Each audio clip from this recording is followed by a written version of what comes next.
சிவாய நம. திருச்சிற்றம்பலம். நம சிவாய. இந்த வீடியோவில் உங்களுக்கு திருநாட்டியத்தான்குடி நம்பி அதை பற்றி சொல்கிறேன். திருநாட்டியத்தான்குடின்ற கோயில், நம்பின்னா சிவபெருமான அர்த்தம், வேறு ஒன்றும் கிடையாது. திருநாட்டியத்தான்குடி. இப்போது குண்டையூர் கிழார்னு ஒருத்தர் சுந்தரமூர்த்தி பெருமானுக்கு அதிக அளவு நெல், மளிகை பொருட்கள் எல்லாம் கொடுத்து அவர் செஞ்ச அந்த அன்னதானம் இருக்குல்ல, சிவனடியார்களுக்கு கொடுத்த அந்த பொருளெல்லாம் குண்டையூர் கிழார்ன்றவர் வாரி வழங்கினார் சுந்தரமூர்த்தி பெருமானுக்கு.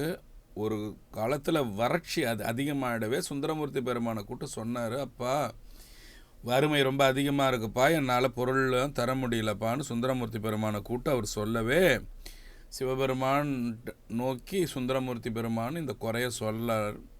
குண்டையூர் கிழார் கனவுல சிவபெருமான் போய் சொன்னார். அப்போ அவர் எவ்வளோ உத்தமனாக இருந்திருப்பார். நம்ம சிவாய்.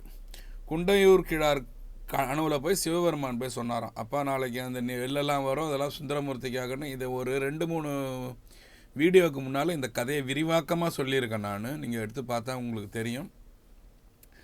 அப்போ தான் சாமி ரொம்ப சந்தோஷப்பட்டு திருக்கோளிலேருந்து பாடினாருன்னு கூட உங்களுக்கு சொன்னேன்.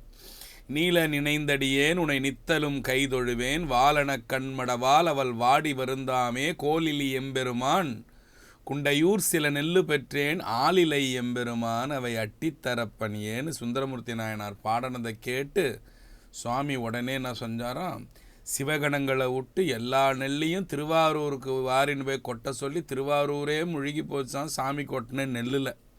போன முறை கேட்காதவங்களுக்காக இந்த தேவர பாட்டை ஒரு தடவை திருப்பி சொல்கிறேன், கேட்டுட்டிங்க. இந்த கதையும் ஒரு தடவை உங்களுக்கு ரிப்பீட் சொல்கிறேன், எங்கேருந்து எங்கே வந்தார் சுவாமின்னு. இப்போது திருவாரூருக்கு வந்துட்டார் சுவாமி. பறவையார் என்ன செஞ்சாங்கன்னு சொன்னோன்னா, எல்லார் வீட்டு வாசலில் இருக்கிற நெல்லை அவங்கவுங்களே வாரி உள்ளே வச்சுன்னு சாப்பிடுங்கன்னு சொல்லிட்டாங்க.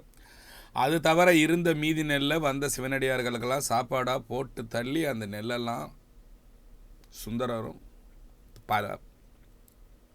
பறவையாரும் தீர்த்துட்ருக்காங்க. ஓகேவா? இதுதான் அந்த கதை. இப்போது திருவாரூருக்கு சுவாமி சந்தோஷமாக வராரு. யார்? சுந்தரமூர்த்தி பெருமான் சந்தோஷமாக வராரு.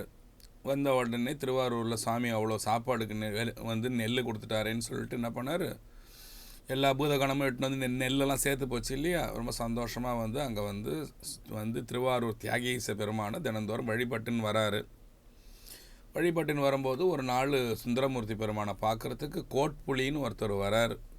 கோட்புலின்றவர் இந்த மாதிரி, ஐயா இந்த நெல், ஏன்னா அவர் நெல் குவிச்சு வைக்கிறதுல மண்ணை யார், இந்த கோட்புலி நாயனார்ன்றது கோட்புலின்னா புலி மாதிரி பாஞ்சி சண்டை போடுவாராம். யாராக இருந்தாலும் புலி மாதிரி பாஞ்சி கிழிச்சு அவனை போட்டுருவாராம்.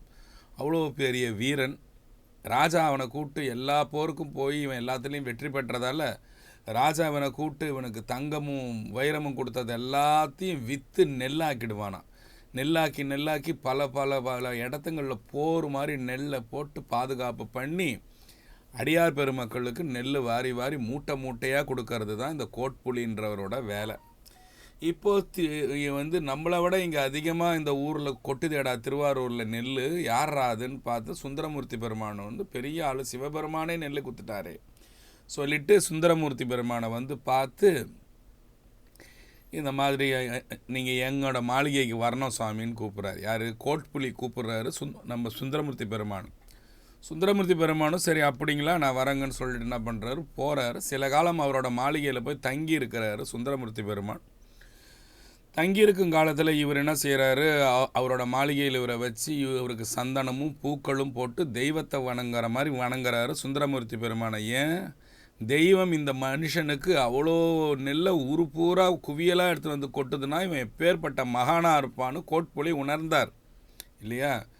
உணர்ந்து செய்யும்போது என்ன பண்ணுறாரு, கோட்புலி நாயனாரோட பெண்கள் இருக்கிறாங்க, 2 பேர் அவரோட பெண் குழந்தைகள். அவங்கள என்ன பண்ணுறாருன்னா சுந்தரமூர்த்தி நாயனாருக்கு கல்யாணம் பண்ணி கொடுக்க சொல்லி சுந்தரமூர்த்தி நாயனார்கிட்ட சொல்கிறாரு. சிங்கடின்னு ஒரு பெண்ணோட பேர், வனப்பகைன்னு இன்னொரு பெண்ணோட பேர். சிங்கடி, வனப்பகை. இந்த 2 பேரையும் நீங்களே கல்யாணம் பண்ணீங்கன்னு சொல்லிட்டு சுந்தரமூர்த்தி பெருமான்கிட்ட சொல்ல, சுந்தரமூர்த்தி பெருமான் என்ன சொல்கிறார், உன்னோட மாளிகையில் நான் இவ்வளோ நாள் கொண்டேன், இந்த 2 பெண்களையும், இந்த சிங்கடியும் வனப்பகையும் நான் வந்து அப்பா ஸ்தானத்துக்கு வந்துடுறேன், நான் அதுங்களை வந்து பிள்ளைங்களாக ஏற்றுக்கிறேன்னு சொல்லிவிட்டு அதுங்களை அப்பா வந்து வச்சுட்டு சுந்தரமூர்த்தி பெருமான் என்ன பண்ணுறாரு, சிங்கடி அப்பன் வனப்பகை அப்பன்னு அவரோட பேரையே மாற்றிக்கிறார். இந்த 2 பெண்ணுக்கும் அவர் அப்பனா அன்னுட்டு அதை மாதிரி ஏன்னா சுந்தரமூர்த்தி பெருமானுக்கு சிங்கடியப்பன் வனப்பகையப்பன்னு பேரே இனிமேல் தோன்றுன்னு சொல்லிட்டு இந்த பிள்ளைங்களை ஏற்றுக்கிட்டு சுந்தரமூர்த்தி பெருமான் அங்கே வந்துடுறார். நாட்டியத்தான்குடின்ற கோயிலுக்கு சுவாமி வரார். இதுக்கப்புறம் நாட்டியத்தான்குடின்ற கோயிலுக்கு சுவாமி வரார். கோட்புலி நாயனாரை பற்றி சொல்லி வெளியிட்டு இருந்தேன் இல்லையா, அந்த நெல் கதை, இந்த மாதிரி ராஜாங்களுக்காக ஒரு சண்டைக்கு போய் ஜெயிச்சு கிடைத்த தங்க கட்டிகள்லாம் நெற்குவியலாக வாங்கி எங்கே பார்த்தாலும் சேர்த்து வைப்பார் வீட்டில்னு சொன்னாங்கல்ல. அந்த காலத்தில் கோயிலுங்களில் பெரும் பகுதி இடங்கள், நீங்கள் இன்றைக்கும் நான் நிறையா கோயில், இப்போ கூட சமீபமாக நான் ஒரு கோயிலுக்கு போனேன், அங்கே கூட பார்த்தீங்கன்னாக்கா இந்த நெற்குவியலெல்லாம் அப்படி கொட்டி வச்சுருந்தாங்க. தொம்பைன்னுவாங்க, அந்த காலத்தில் தொம்பைகள்னு பெருசாக இருக்கும். நெல்லுக்கு மட்டும் கிடையாது, கேழ்வரகு, தானியங்கள் எல்லாத்துக்கும், பருப்பு எல்லாத்துக்காகவும் அந்த மாதிரி பெரிய பெரிய தொம்பைகள் மாதிரி அதில் கொட்டி வச்சுருப்பாங்க. கோட்புலிகிட்டையும் நெல் களஞ்சியமே இருந்தது. கோட்புலி நாயனாராக அவர் வந்து பிறகு மாறிட்டார். நெற்களஞ்சியமே இருந்தது அவர்கிட்ட. அவர் ஒரு நாள் வந்து எதிராளி போர் மூலவே அவர் என்ன பண்ணார், ராஜா கூப்பிட்டு இந்த மாதிரி நீ போருக்கு போயிட்டு வான்னு சொல்லும்போது அவர் என்ன பண்ணுவேனாருன்னா, அவங்களோட சொந்தக்காரங்கள்லாம் கூப்பிட்டு இந்த நெற்களஞ்சியத்தெல்லாம் ஒப்படைச்சி, இதை நீங்கள் யாரும் சாப்பிடக்கூடாது, வர சிவனடியார்களுக்கு இதை வந்து உணவளிக்க மூட்டையாக நீங்கள் எடுத்து கொடுக்கணும், அது தவிர இதில் யாருமே கை வைக்கக்கூடாதுன்னு சொல்லிட்டு என்ன பண்ணுறாரு, திருவிரையாக்களி என்னும் ஆணைன்னு எல்லார்கிட்டையும் சொல்லிட்டு போகிறார். அவங்களோட சொந்தக்காரங்க எல்லார்கிட்டையும் திருவிரையாக்களி என்னும் ஆணைன்னு சொல்லிட்டு போகிறார்.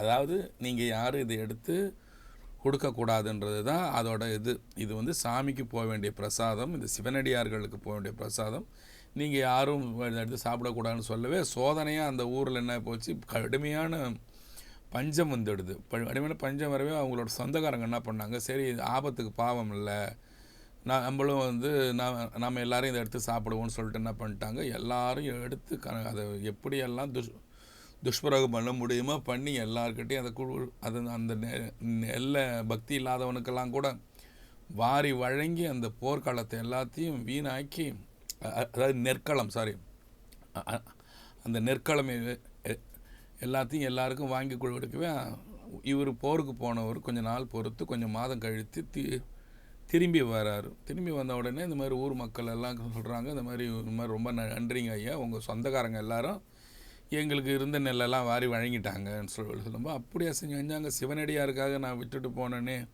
அப்படியா செஞ்சாங்க, திருவிரையாக்களி என்னும் ஆணைன்னு நான் சொல்லிட்டு போனேனே, அப்படியே மீறி செஞ்சுட்டாங்கன்னு சொல்லிட்டு என்ன பண்ணார், அவங்கள பழி வாங்கிறதுக்காக அவங்க எல்லாரையும் ஒரு நாள், ஐயா வாங்க உங்களுக்கு நான் பொண்ணு தரேன், பொருள் தரேன், எல்லோரும் நான் இல்லாத நேரத்தில் என்னோடய இதில் பொருளை நான் நல்லா பார்த்துக்கிட்டீங்கன்னு சொல்லவே என்ன பண்ணாங்க, அவங்க எல்லோரும் கிளம்பி சரி ஏதோ சாப்பாடு தராரு போலகுது, இன்னைக்கு பெரிய பார்ட்டி போலகுதுன்னு நினச்சின்னு வந்தாங்க.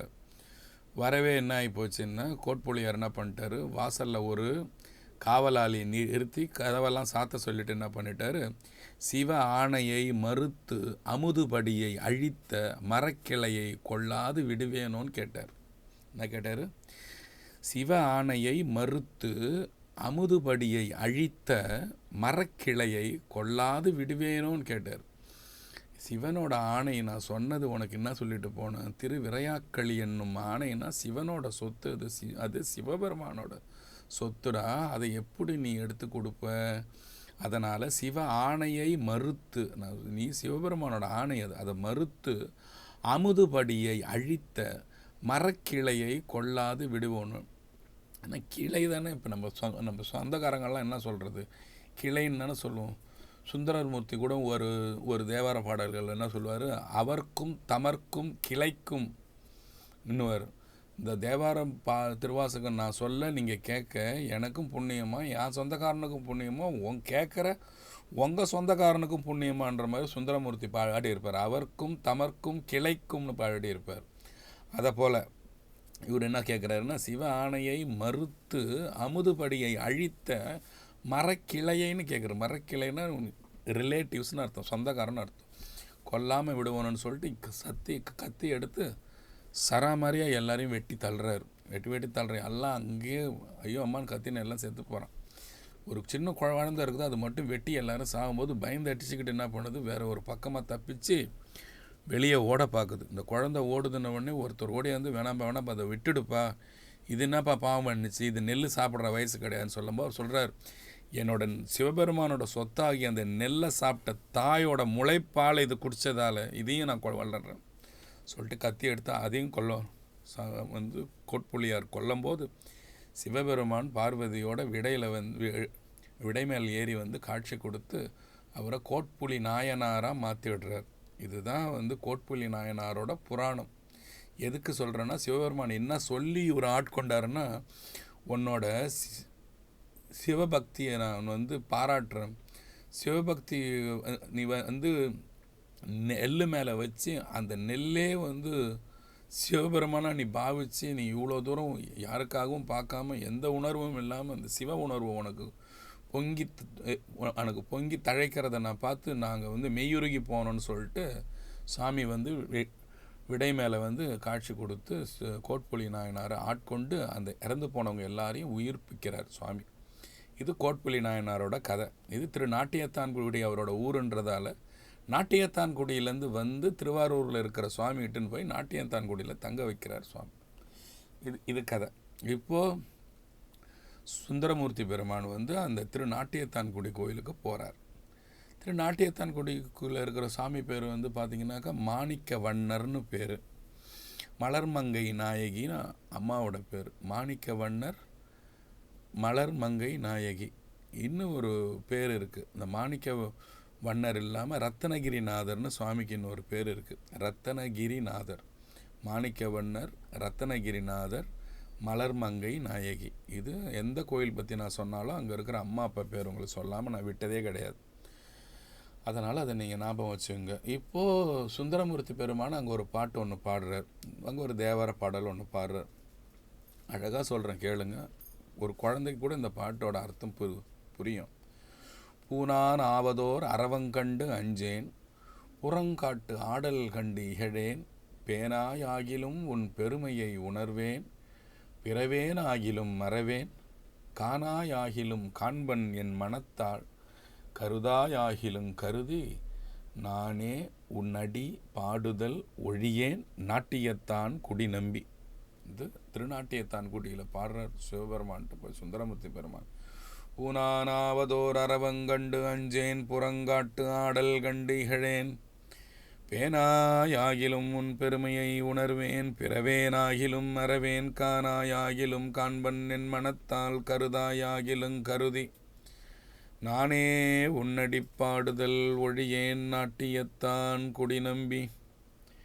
நானே உன்னடி பாடுதல் ஒழியேன் நாட்டியத்தான் குடி நம்பி. பூனான் ஆவதோர் அறவங்கண்டு அஞ்சேன். பூனான் ஆவதோர்னா சாமி என்ன போட்டிருக்கிறாரு, கழுத்தில் பாம்பாக போட்டிருக்கிறார். அதை பாம்பை அடிகலன்களாக போட்டிருக்காராம். இப்படி தங்கம் செயின், வெள்ளி செயின் எல்லாம் நீங்கள்லாம் போட்டுக்கிறீங்களே, அதை மாதிரி போட்டு இல்லாமல் பூனான் ஆவதோர் அறவங்கண்டு அஞ்சேன்னா அரணா கயிறா.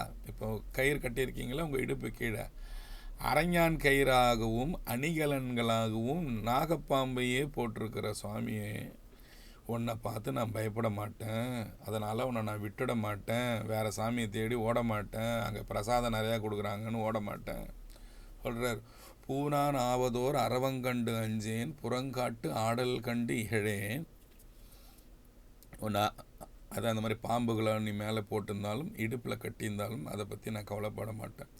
பூனானாவதோர் அரவங்கண்டு அஞ்சேன், புறங்காட்டு ஆடல் கண்டிகள்னா, புறங்காடுன்னா இடுகாடில் நீ ஆடுறதால உன்னை நான் இகழ்ந்து பேச மாட்டேன்றார்.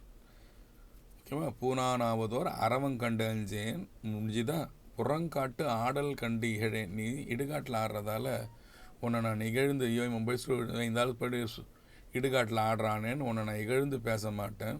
பேனாயாகிலும் உன் பெருமையை உணர்வேன். நீ எனக்கு அருள் செய்யலனாலும், பேனாயாகிலும்னா நீ எனக்கு அருள் செய்யலனாலும், பேனாயாகிலும் உன் பெருமையை உணர்வேன். பிறவேனாகிலும் மறவேன். எனக்கு நீ அடுத்த பிறவின்னு ஒன்று தராமல் விட்டுட்டாலும் சாமி, என்னோட ஆன்மா ஒன்றை மறக்காமல் இருக்குன்னு சொல்கிறார். மீண்டும் பிறக்கும் நிலை இல்லை என்றாலும் உன் பெருமையை நான் மறக்க மாட்டேன்னு சொல்கிறாரு சுந்தரமூர்த்தி பெருமான். நீ பூனானாவதோர் அறவங்கண்டஞ்சேன், புறங்காட்டு ஆடல் கண்டிகிறேன், பேனாயாகிலும் உன் பெருமையை உணர்வேன், பிறவேனாகிலும் மறவேன். அது சொல்லிட்டேன்னா, காணாயாகிலும் காண்பன் என் மனத்தால். நீ என்னை பார்க்கலனாலும் நான் என்னோட மனக்கண்ணால் உன்னை நான் பார்த்துக்கிட்டே இருப்பேன் சாமின்னு சொல்கிறேன். நீ என்னை காண மறந்தாலும் எனது மனக்கண்ணால் உன்னை எப்பொழுதும் காண்பதற்கு மறவேன். அதுதான் சொல்கிறார். காணாயாகிலும் காண்பன் என் மனத்தால், கருதாயாகிலும் கருதாயாகிலும் கருதினா, நீ என்னை நினைக்க மறந்தாலும் நான் உன்னை நினைக்க மறக்காமல் இருப்பேன் சாமி. உன்னை நினைக்க மட்டும் மறந்துடாம மட்டும் இருக்க மாட்டேன், உன்னை பாடாமலும் இருக்க மாட்டேன்னு சொல்லிடுறார் சுவாமி. அப்போது பூனான் ஆவதோர் அறவங்கண்டு அஞ்சேன், பாம்பை காட்டி கண்டு நான் பயப்பட மாட்டேன். பூனானாவதோர் அறவங்கண்டு அஞ்சேன், புறங்காட்டு ஆடல் கண்டிகிறேன். நீ இடுகாட்டில் ஆடுறன்றதால உன்னை பார்த்து நான் பயந்துடலாம் மாட்டேன். பேனாயாகிலும் உன் பெருமையை உணர்வேன். நான் உன்னை பேனாயாகிலும் உன் பெருமைனா, நீ எனக்கு எதுவுமே அருள் செய்யலைனாலும் உன்னோட பெருமைகளை நான் மறக்காமல் இருப்பேன் சாமி. நான் உன்னை பற்றி யோசிச்சுன்னு இருப்பேன். நீ எனக்கு அருளை செய்யலைனாலும் போனால் போதுன்றார். பேனாயாகிலும் உன் பெருமையை உணர்வேன், பிறவேனாகிலும் மறவேன். நீ அடுத்த ஜென்மம் எனக்கு தந்து உன்னை நினைக்க வைக்கலனாலும் நான் உன்னை ஞாபகம் வச்சிருப்பேன்றார். பேனாயாகிலும் உன் பெருமையை உணர்வேன், பிறவேனாகிலும் மறவேன்.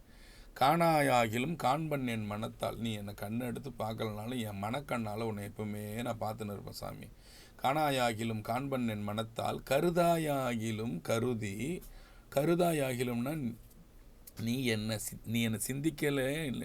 சிந்திக்கலைனாலும் நான் உன்னை சிந்திக்கிறதுக்கு மறக்கவே மாட்டேன் சாமி. அது மட்டும் இல்லாமல் கருதாயாகிலும் கருதி நானே உன் அடி பாடுதல் ஒழியேன்னு சொல்கிறார். உன்னை பாடுறதுக்கு நான் மறக்கவே மாட்டேன். எந்த ஒரு சாமியை பார்த்து சொல்கிறாரு? திருநாட்டியத்தான்குடி நம்பியில் போய் சுவாமி பாடுறார். திருப்பி இந்த பாட்டை ஒரு தடவை பாடிட்டு இந்த வீடியோ உங்களுக்கு முடிச்சுக்கிறேன். பூனானாவதோர் அறவங்கண்டு அஞ்சேன், புறங்காட்டு ஆடல் கண்டிகிறேன், பேனாயாகிலும் உன் பெருமையை உணர்வேன், பிறவேனாகிலும் மறவேன், காணாயாகிலும் காண்பன் என் மனத்தாள், கருதாயாகிலும் கருதி நானே உன்னடி பாடுதல் ஒழியேன் நாட்டியத்தான் குடி நம்பி. சிவாய நம. திருச்சிற்றம்பலம். சுந்தரமூர்த்தி எப்படி சொன்னாரோ அதே போல் நீங்களும் சாமிக்கிட்ட போனோம், அங்கே ஆடுறாரு இங்கே ஆடு இதெல்லாம் நினைக்காம சாமியை நினச்சிக்கிட்டே இருக்கணும். சாமியை பாடணும். நீங்கள் பாடணும், சாமியை வாயால் பாடணும்னு சொல்கிறதுக்காக இந்த பாட்டு உங்களுக்கு சொல்கிறேன். இதில் கோட்புலி நாயனாரோட கதை பற்றி சொன்னேன், குண்டையூர் கீழாரோட கதை பற்றி சொன்னேன், நெல் வந்ததை பற்றி சொன்னேன், பறவையாரை பற்றி சொன்னேன், அங்கே நடந்த ஒரு தேவாரம் சாமி அங்கே பாடினது ஒன்று, திருக்கோளிலியில் பாடினது சொன்னேன், நீல நினைந்தடியேன் உன்னை நித்தலும் கை தொழுவேன் அந்த பாட்டும் சொன்னேன். பூனானாவதோர் அறவங்கண்டு அஞ்சேன் இந்த நாட்டியத்தான்குடி தேவார பாடல்கள்னு சொன்னேன். ஒரு வீடியோ ஃபைலும் ஒரு தங்க கட்டி போல் நல்லதாக நினச்சி இதை நல்லதாக வேணுன்றவங்களுக்கு தங்க கட்டி போல், மற்றவங்களுக்கு எனக்கு தெரியல. ஏதோ பண்ணுங்கள் நல்லது. நமச்சிவாய். திருச்சிற்றம்பலம். சிவாய்.